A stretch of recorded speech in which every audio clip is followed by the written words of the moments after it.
Hey guys, what's up? So in the Exynos On event for the Exynos 2100, Samsung announced that they will launch the next flagship Exynos SoC with AMD graphics. This came after almost a year and a half of them announcing their partnership with AMD in June of 2019.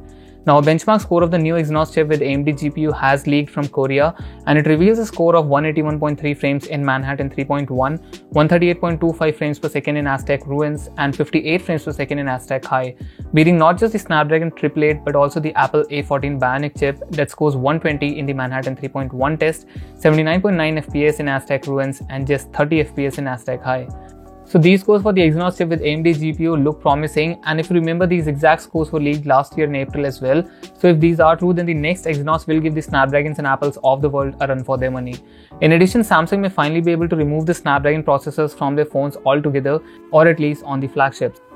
Also, there are some leaks regarding the Galaxy Tab S8 and S8 Plus. So according to this leak, both the tabs will be an incremental upgrade over the predecessors. The Tab S8 will get an 11-inch LCD, while the Tab S8 Plus should get a 12.4-inch AMOLED panel.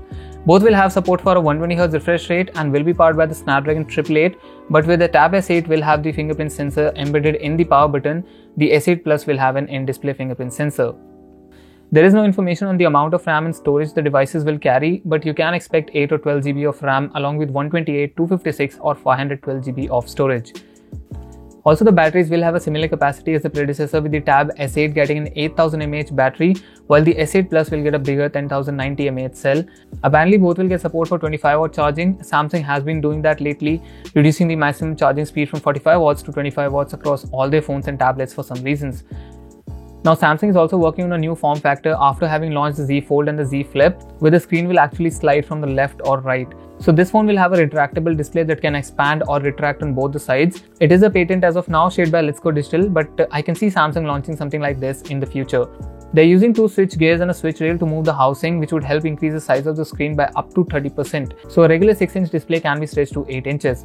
Now that's for the future, but there is an upgrade on the recently announced S21 Ultra as well that you might not know. The S21 Ultra supposedly has a more power efficient AMOLED panel, which is up to 16% more power efficient.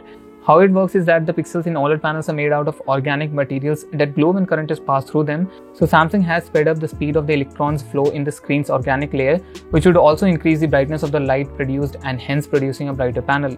They haven't shared any details as to how they were able to increase the flow of electrons, but it seems that this tech is working indeed, as initial testing for the S21 Ultra shows promising battery life. So that's everything for this video. Do let me know what do you think about Exynos and AMD's collaboration in the comment section. Thanks a lot for watching. Smash the like button if you liked it and press that red subscribe button for more tech videos.